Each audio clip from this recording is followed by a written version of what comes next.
Hello, good morning, सुप्रभात मेरे प्यारे दोस्तों। जीएस सक्सेस पॉइंट में आपका स्वागत है। हम लोग अध्ययन कर रहे थे EMA fourth semester second paper का थर्ड यूनिट व्यक्तित्व मापन। इसमें हम लोगों ने पिछले वीडियो में बहुत कुछ अध्ययन कर लिया था। आइए एक बार उसको देख लेते हैं। इसमें हमने आपको बताया था व्यक्तित्व क्या है, व्यक्तित्व की परिभाषाएं। Personality equal to some behaviour into environment, यानी जो व्यक्तित्व है वह व्यवहार के कारकों पर, वातावरण के प्रति व्यवहार के कारकों पर निर्भर करती है। आगे हम लोगों ने पढ़ा था कि व्यक्तित्व मापन की विधियां, कौन कौन से वर्ग में कौन कौन सी विधियों द्वारा व्यक्तित्व का मापन किया जाता है। इसके बाद हम लोगों ने पढ़ा था क्वेश्चनायर मेथड तथा व्यक्तित्व परिसूची विधि, पर्सनालिटी इन्वेंटरी, प्रश्नावली विधि तथा व्यक्तित्व परिसूची विधि। इसमें हमने आपको बताया था जो प्रश्न रहते हैं उसके दो ऑप्शन रहते हैं, एक तो हाँ और दूसरा नहीं। इसके गुण दोष हम लोगों ने पढ़ लिए थे। इसके आगे था इन्वेंटरीज, यानी कि सूचियाँ, इसको आविष्कारिका भी कहते हैं। फिर हम लोगों ने सूची के प्रकार पढ़े थे, इसकी शैक्षिक उपयोगिता और यहाँ पर न्यूनताएं या दोष। इसके बाद हम लोगों ने पढ़े थे व्यक्तित्व प्रश्नावली व व्यक्तित्व परिसूची की सीमाएं। आज के टॉपिक में हम लोग अध्ययन करेंगे प्रोजेक्टिव मेथड, यानी प्रक्षेपी विधि।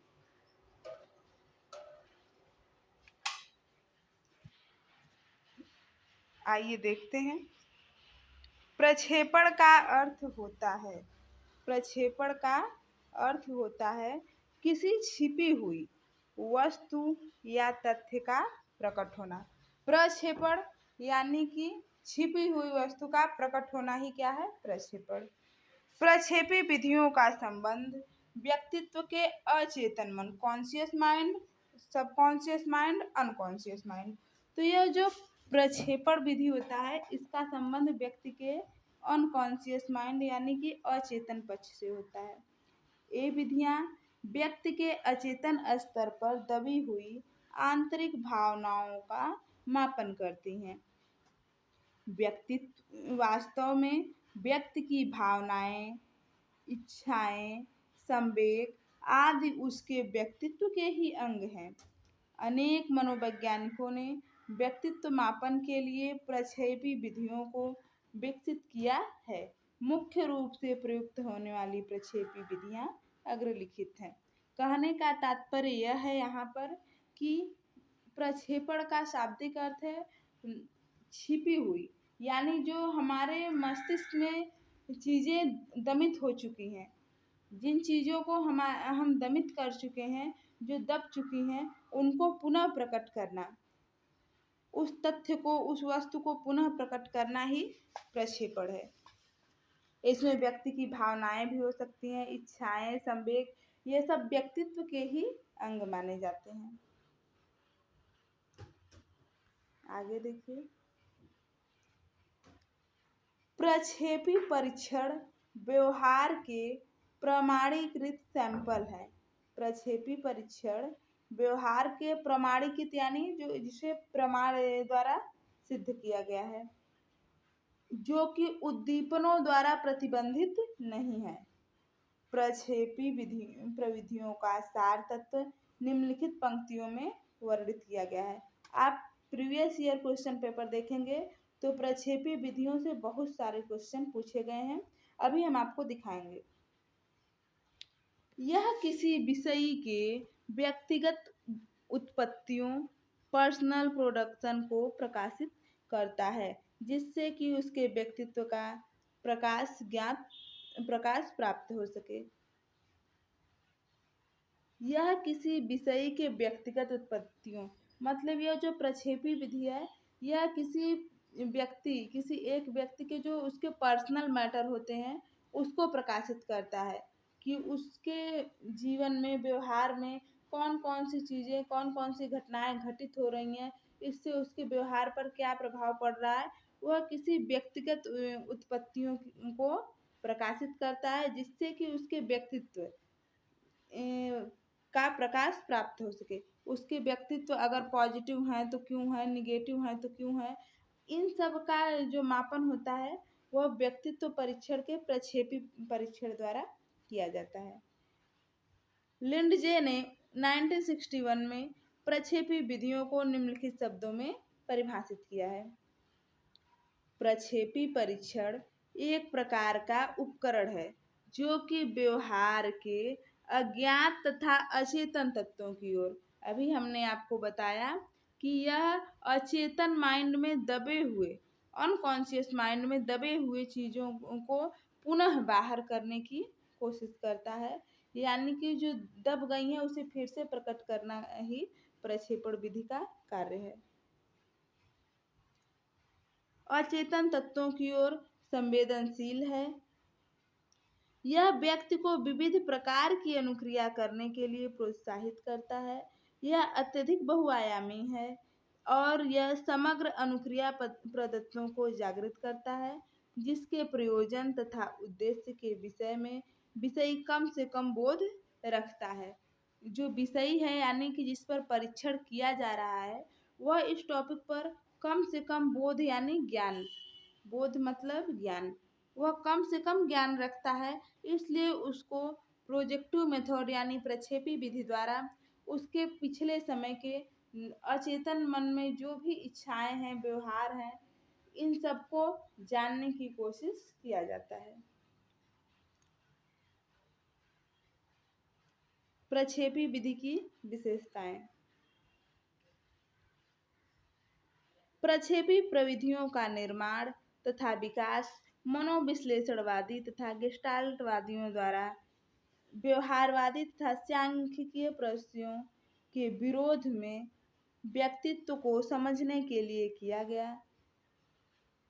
इस परीक्षण की बुनियादी परिकल्पना यह है कि विषयी परीक्षण के समय परिस्थितियों के प्रति अचेतन भावनाएं, प्रेरणाएं तथा तंत्रों को प्रकट करते हुए अनुक्रियाएं करता है।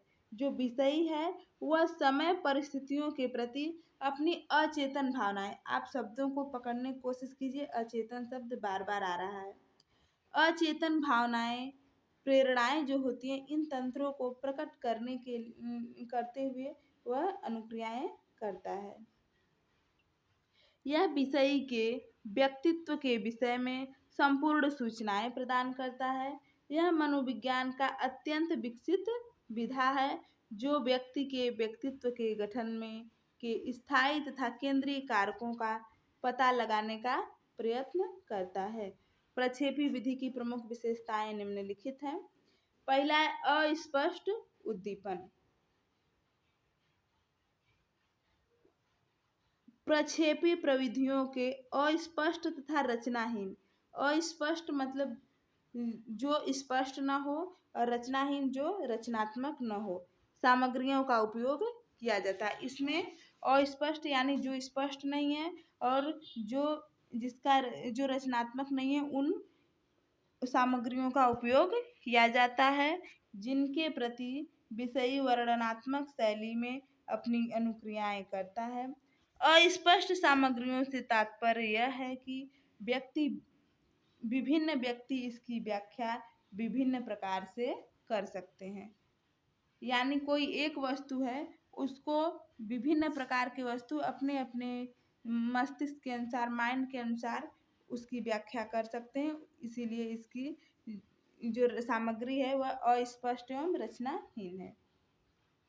यह परिकल्पना की जाती है क्योंकि उद्दीपन अस्पष्ट है, इसलिए विषयी अपनी आवश्यकताओं, भावों तथा संघर्षों का प्रक्षेपण परिस्थितियों में करता है।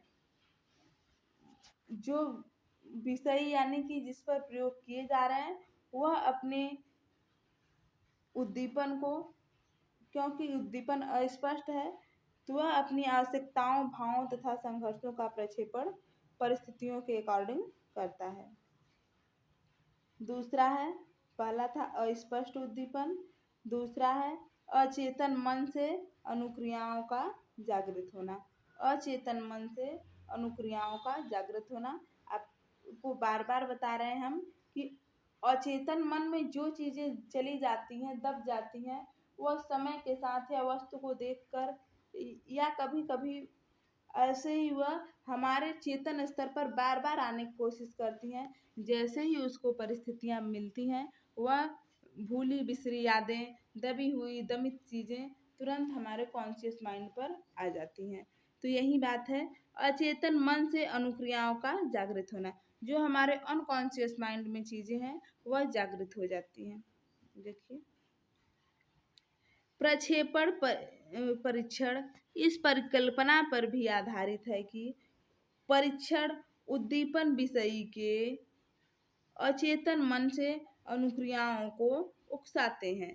विषयी अपने आंतरिक भावों का परीक्षण परिस्थिति में प्रेक्षण करता है। अभी हमने आपको बताया कि भूली बिसरी यादें या फिर दमित चीजें या फिर ऐसी कुछ घटनाएं जो हम भूल चुके हों, अगर परिस्थितियां ऐसी आ जाएं तो वह पुनः हमारे कॉन्शियस माइंड यानी चेतन स्तर पर आ जाती हैं और हमें उसका स्मरण हो जाता है।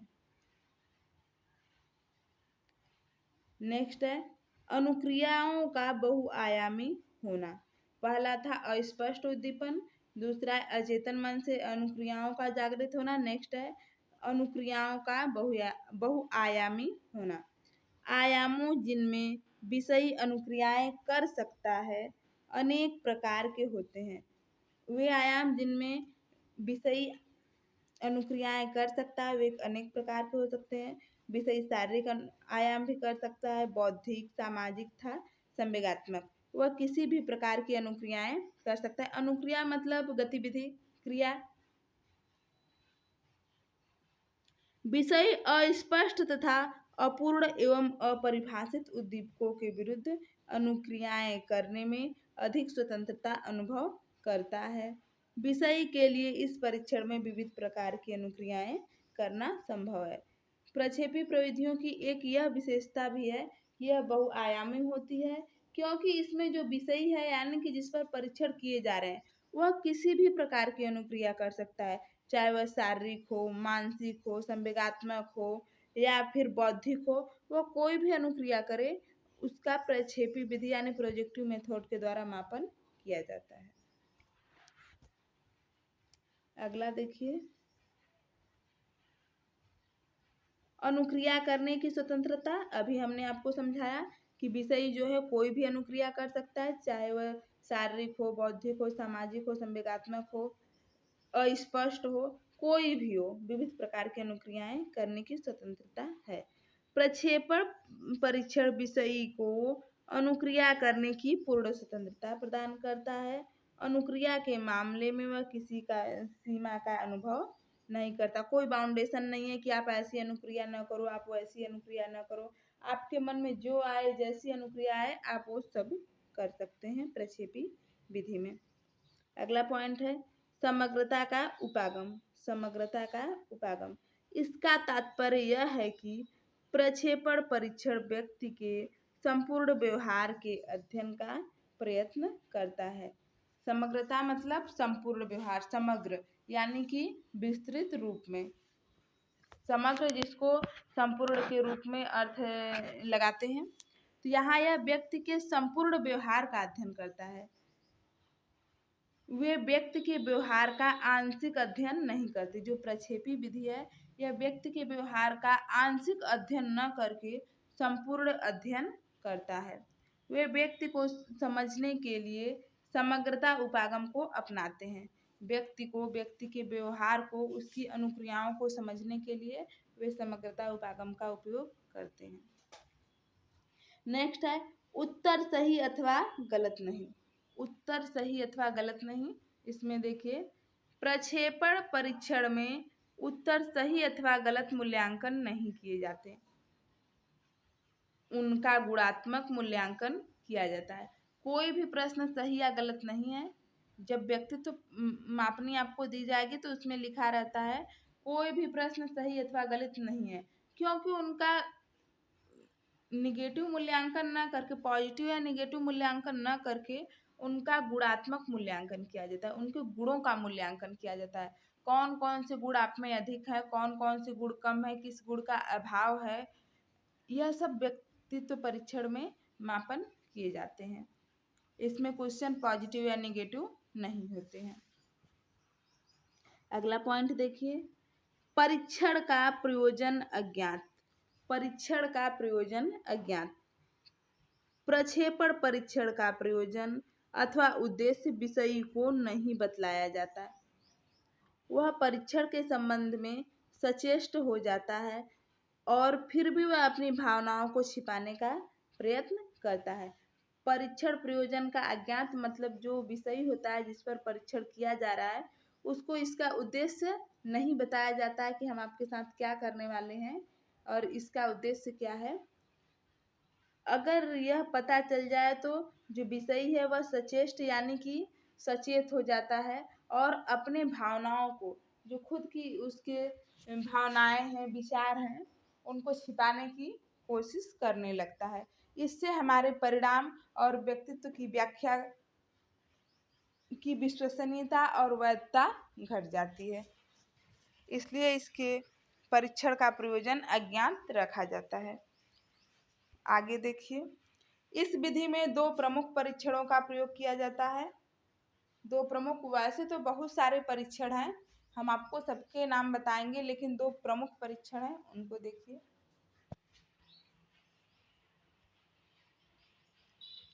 रोर्सा इंकब्लॉट परीक्षण आपने बहुत बार पढ़ा होगा, हजारों बार से पढ़ा होगा, तो इसमें मुझे कुछ पढ़ाना या बताना नहीं है, फिर भी हम आपके सिलेबस के अकॉर्डिंग एक बार बता देते हैं। इस परीक्षण का निर्माण स्विट्जरलैंड के सुप्रसिद्ध वैज्ञानिक हर्मन रोर्सा ने सन 1921 ईस्वी में किया था। इस परीक्षण में विभिन्न प्रकार के स्याही के धब्बों के 10 कार्ड होते हैं। कुछ धब्बे सफेद कागज पर बिल्कुल गाढ़े रंग के होते हैं और कुछ अन्य रंगों में होते हैं। इन कार्डों को एक एक करके विषयी को दिखलाया जाता है और उनसे पूछा जाता है कि तुम इसमें क्या देखते हो। वह एक ही धब्बे में एक के बाद दूसरी चीज देख सकता है। विषयी की अनुक्रियाओं पर अंक दिए जाते हैं जिनसे निम्नलिखित प्रकार के प्रश्नों के उत्तर दिए जा सकते हैं। रोर्सा स्याही धब्बा परीक्षण, इंक ब्लॉक टेस्ट।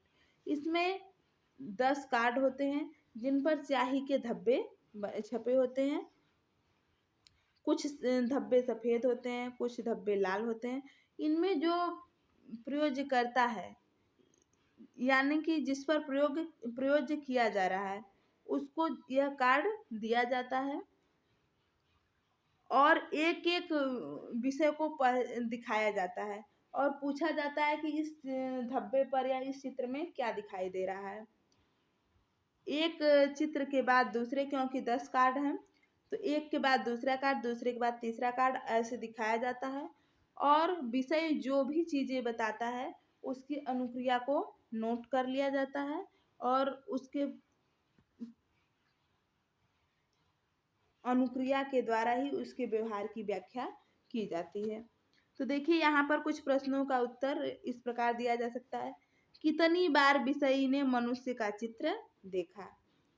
कितनी बार उसने पशुओं, पेड़ पौधों तथा प्राकृतिक दृश्यों को देखा? ऐसे जो धब्बा, स्याही का धब्बा बना होता है उस पर विभिन्न आकृतियां होती हैं, उनको विषय को दे दिया जाता है जिसमें देखकर उसको बताना रहता है कि कौन से चित्र दिखाई दे रहे हैं, कौन से चित्र नहीं दिखाई दे रहे हैं।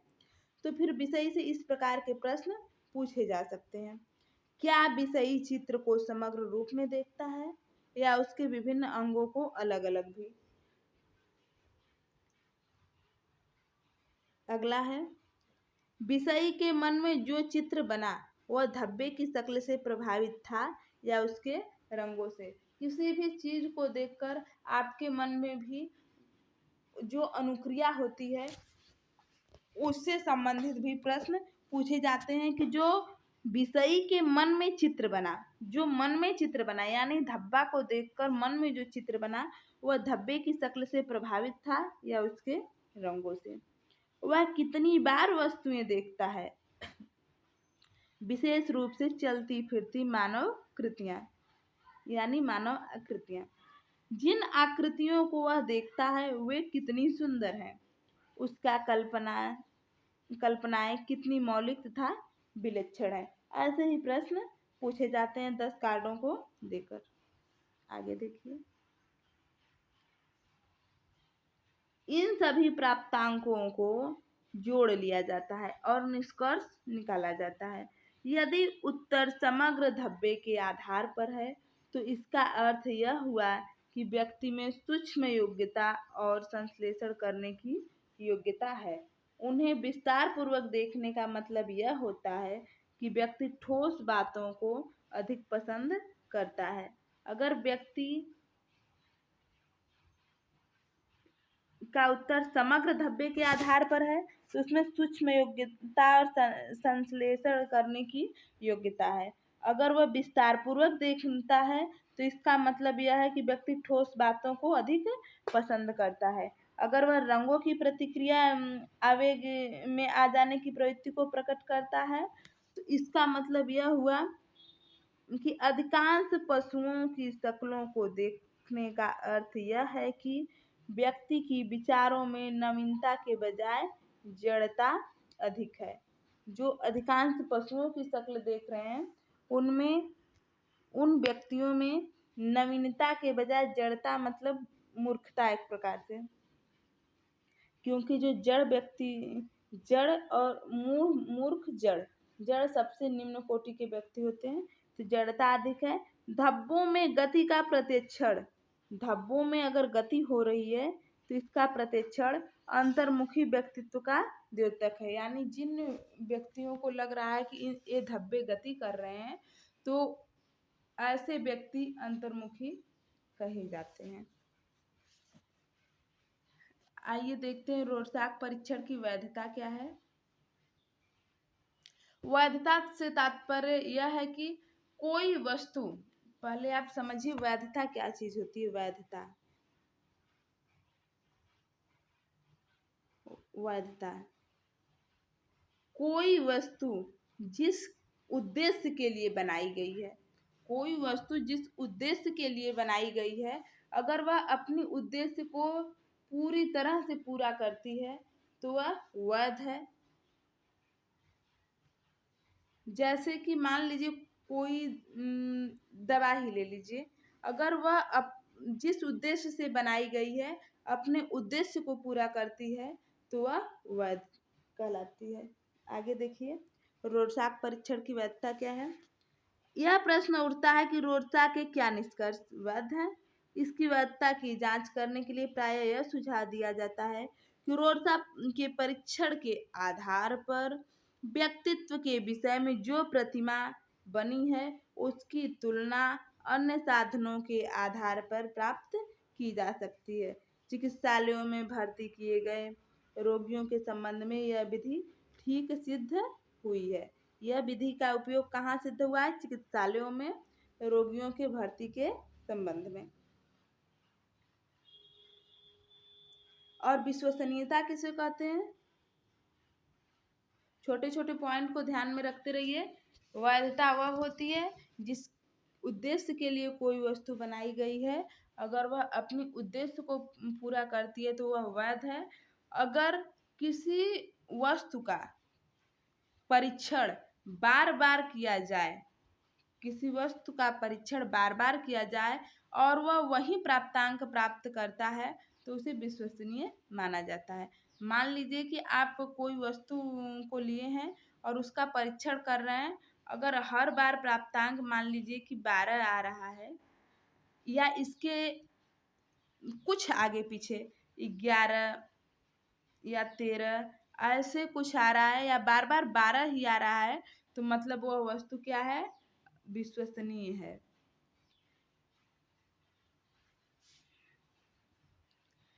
इस परीक्षा की विश्वसनीयता की परख करने के लिए इसको लगातार 6 से 12 महीने तक देते हैं। यह देखने में आया कि 12 महीने बाद 25 या 30% उत्तर एक से होते हैं। इस परीक्षा को 5 वर्ष बाद फिर लिया जाता है, जबकि यह विश्वास किया जाता है कि विषयी अपनी सभी प्रतिक्रियाओं को भूल चुका होगा। यदि दोनों परीक्षणों के निष्कर्ष में साम्य दिखाई पड़ता है तो रोरसा परीक्षण को विश्वसनीय माना जाता है। अभी हमने आपको बताया कि कोई परीक्षण अगर आप बार बार कर रहे हैं, कुछ समय के अंतराल में कर रहे हैं, अगर उसकी जो वैल्यू है, मूल्य है, अगर वही है, उसमें कम बेसी नहीं होता है तो उसे विश्वसनीय मान लिया जाता है।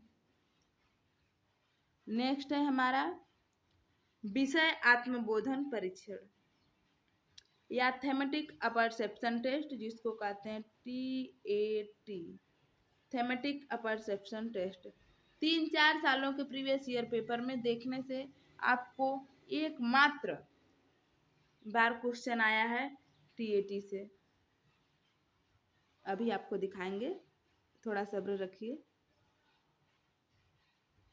सन 1935 में अमेरिका के हार्वर्ड विश्वविद्यालय में मर्रे ने थेमेटिक अपरसेप्शन टेस्ट का निर्माण किया। इसके पश्चात 1938 में मार्गन के सहयोग से इस परीक्षण में संशोधन हुआ।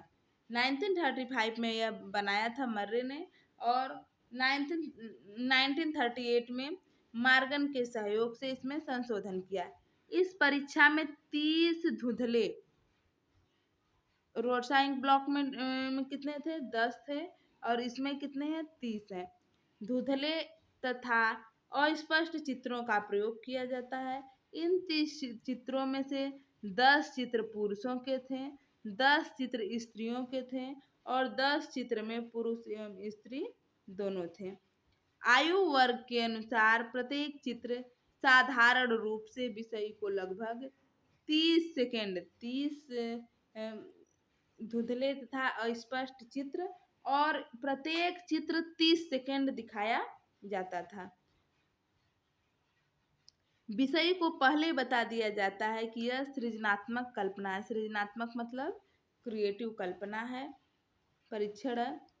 चित्र के आधार पर एक कहानी की रचना करनी पड़ती है। आपको जो भी चित्र दिखाए जाएंगे उनको देखकर आपको एक कहानी का निर्माण करना है।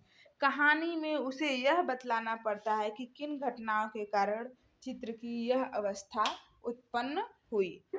जो आपको चित्र दिखाए जाएंगे उनको चित्र को देखकर आपको एक कहानी की रचना करना है और जो फिर नेक्स्ट चित्र दिखाए जाएंगे आपको यह बताना है कि इस चित्र के बाद ऐसी घटना नेक्स्ट चित्र में क्यों हुई।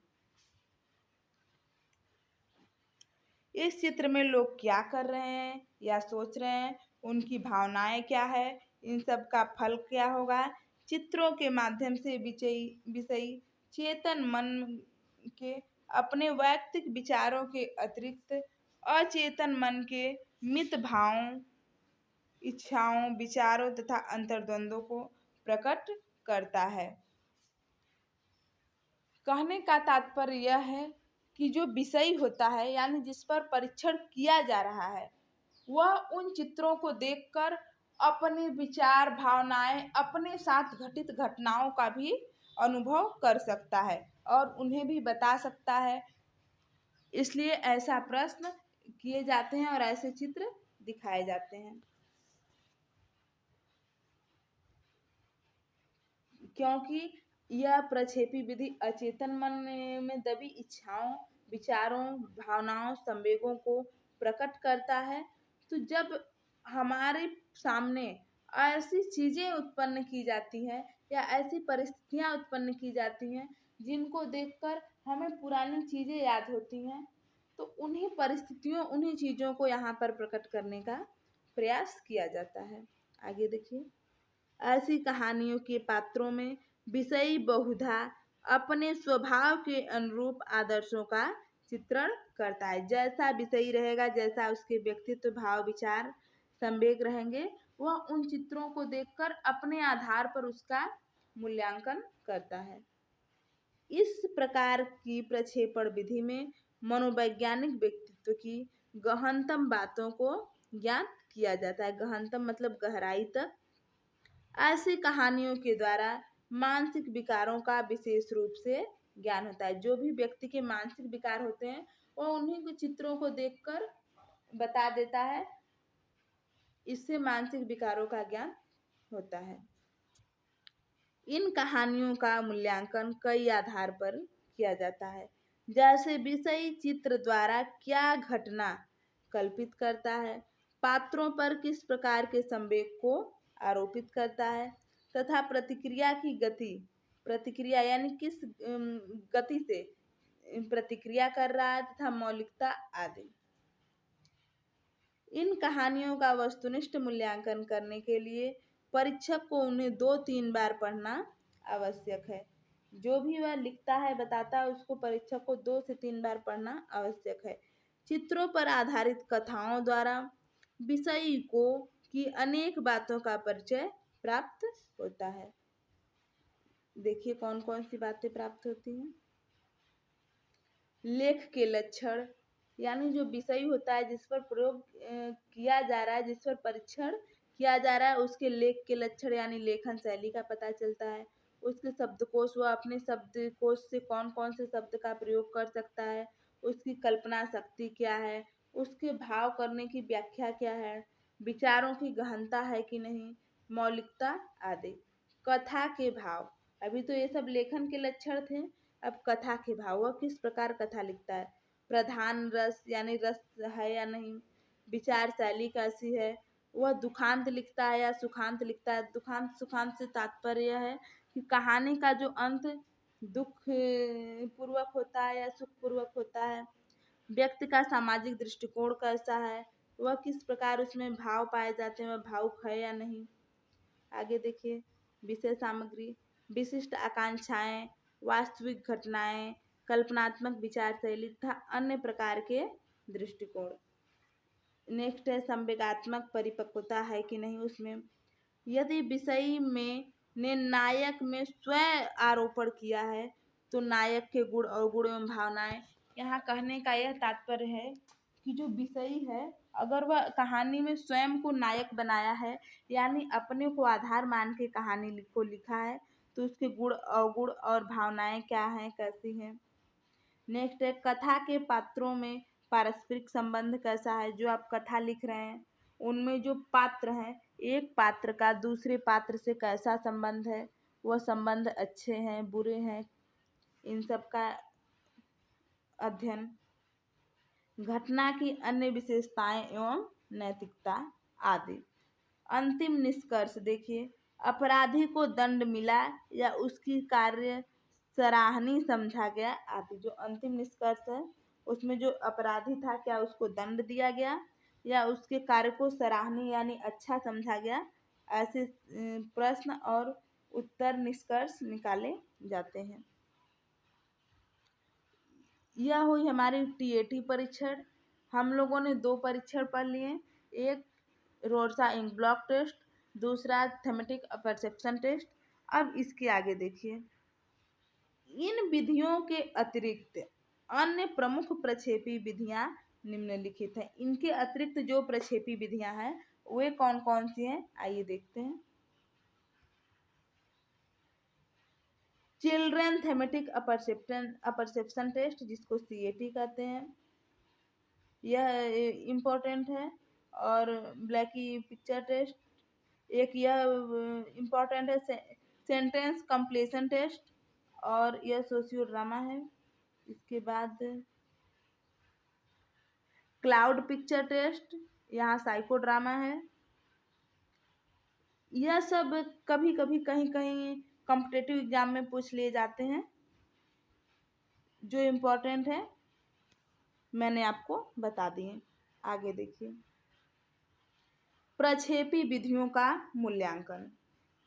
प्रक्षेपी विधियों का मूल्यांकन।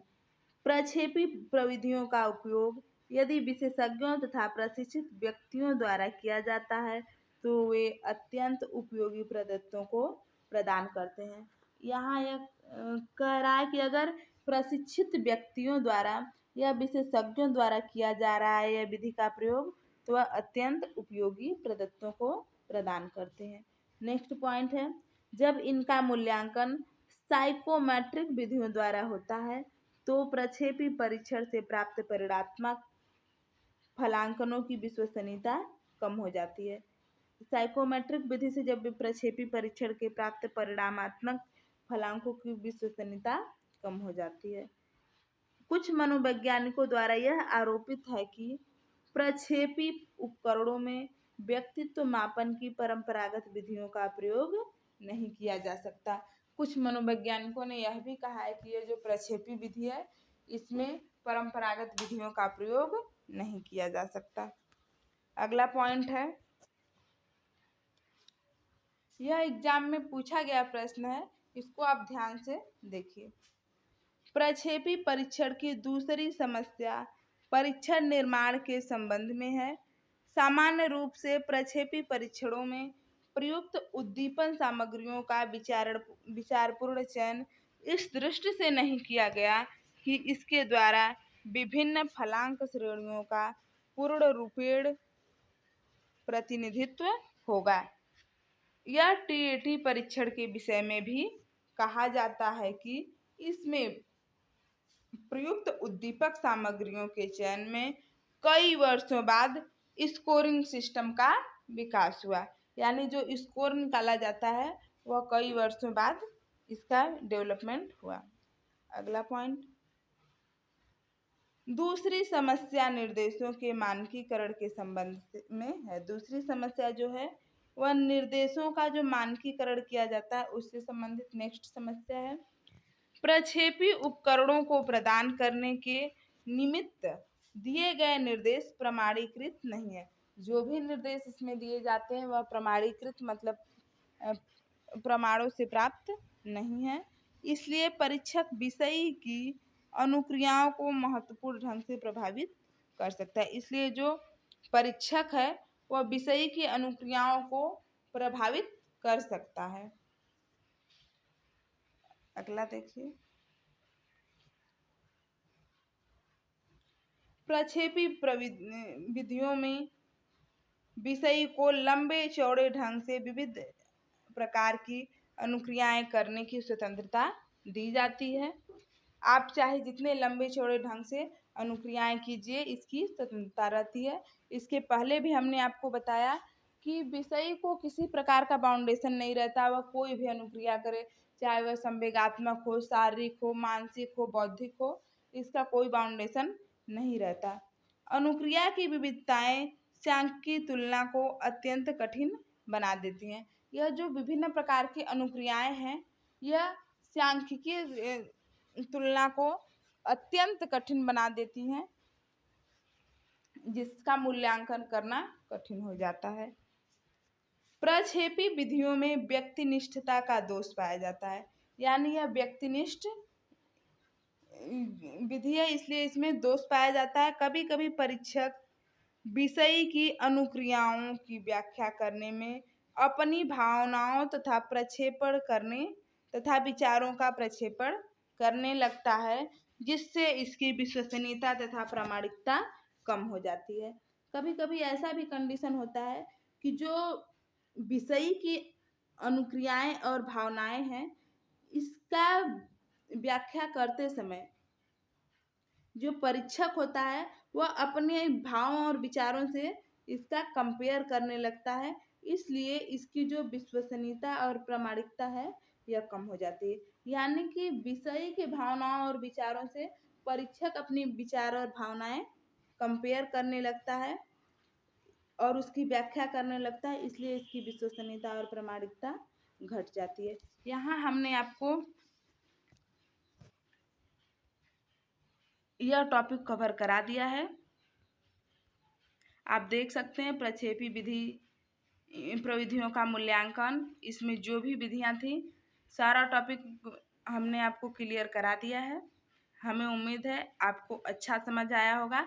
अब आइए देखते हैं एग्जाम में कौन कौन से प्रश्न बने हैं। यह टॉपिक बहुत ही ज़्यादा इम्पोर्टेंट था। मैंने इसको लगभग 4 या 5 बुक से सम्मिलित रूप आपको प्रस्तुत किया है। 4-5 बुक का यह संग्रह आपके सामने है। इस टॉपिक को बनाने में बहुत ज़्यादा मेहनत लगी है।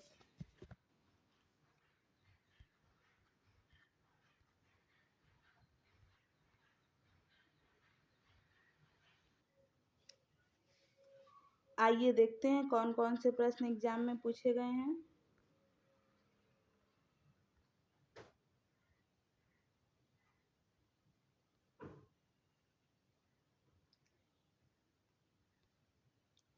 व्यक्तित्व की प्रकृति,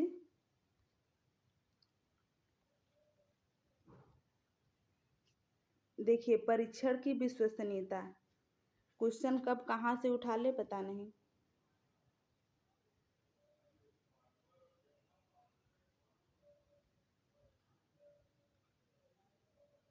यह वैयक्तिक परीक्षण हमने आपको बुद्धि वाले में बताया था। वैयक्तिक और सामूहिक परीक्षण,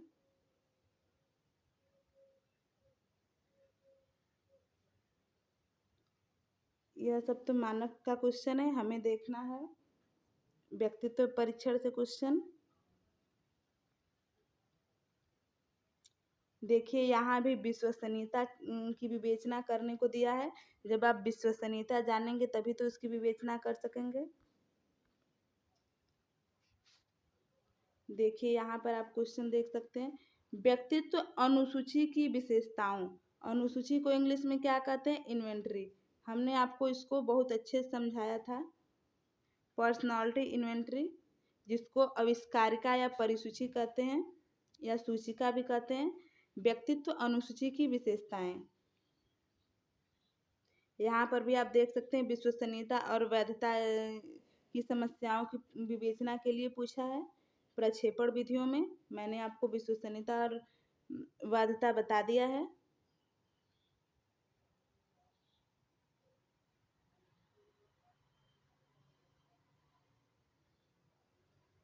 ध्यान रखने योग्य नैतिक पहलुओं का वर्णन आप कर सकते हैं व्यक्तित्व परीक्षण में। आगे देखिए, व्यक्तित्व का संप्रत्यय,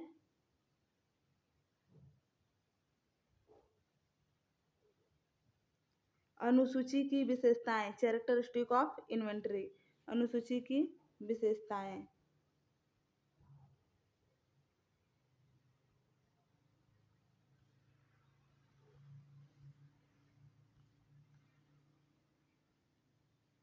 प्रक्षेपण प्रविधियों का स्वरूप और उसकी उपयोगिता, व्यक्तित्व प्रश्नावली की विशेषताओं का वर्णन। मैंने आपको क्वेश्चनायर मेथड भी बताया है, पर्सनालिटी क्वेश्चनायर, आप कल वाले वीडियो में पढ़ सकते हैं। और व्यक्तित्व परीक्षण के नैतिक पक्षों की विवेचना,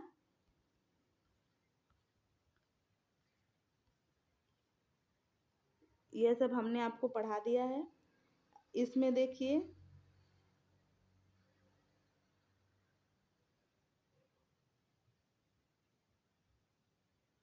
व्यक्तित्व का अर्थ एवं परिभाषा, प्रक्षेपी प्रविधि की सीमाएं, प्रक्षेपी प्रविधि की विशेषताएं, व्यक्तित्व आविष्कारिका, इसको ध्यान से देखिए, पर्सनालिटी इन्वेंटरीज। जहाँ हिंदी न समझ में आए आप इंग्लिश समझ लीजिए, क्योंकि एक ही चीज़ के कई नाम हैं, तो आपको वह भ्रमित करने के लिए कभी परिसूची, कभी सूचिका, कभी आविष्कारिका लिख रहा है, चीज़ें वही हैं, बस नाम में परिवर्तन है। तो आप इंग्लिश देख लिया कीजिए। इन्वेंटरीज, भारत में प्रक्षेपी विधियों पर कार्य, देखिए कितनी क्वेश्चन बने हैं इससे। और सब के सब लोग केवल वहीं में प्रक्षेपी विधियों में रोडसाइंक ब्लॉक टेस्ट, CAT, TAT, यही सब पढ़ने में लगे हैं। लेकिन आप मुझे दिखाइए कि इन सब से क्वेश्चन कहाँ बने हैं। एकमात्र क्वेश्चन बना है बस, वही आपको अभी दिखाएंगे।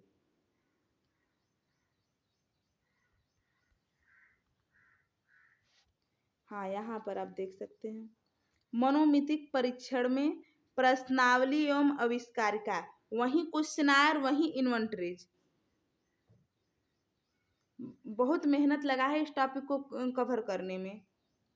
एक एक चीज़ें एक एक बुक से खोजनी पड़ी हैं। आप मेहनत को समझ सकिए तो समझिए, बहुत मेहनत लगा है इस टॉपिक को कवर करने में।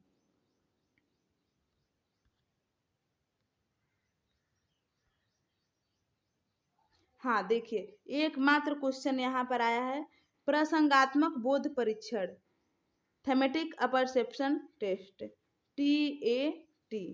और कहीं कोई पेपर में क्वेश्चन बना हो तो आप मुझे दिखाइए कि रोडसा से बना है या फिर CAT से बना है या फिर जो सेंटेंस कंप्लीशन था, टेस्ट था उससे बना है। कोई क्वेश्चन नहीं बना है, सब प्रक्षेपी विधियों पर ही क्वेश्चन है। प्रक्षेपी विधि के गुण, दोष, हानि, लाभ, उसके नैतिक मूल्य और आविष्कारिका, क्वेश्चनायर मेथड, इन्हीं सब से क्वेश्चन बना है। आप इन्हीं सबको पढ़िए, उन विधियों को छोड़ ही दीजिए तो ही अच्छा है।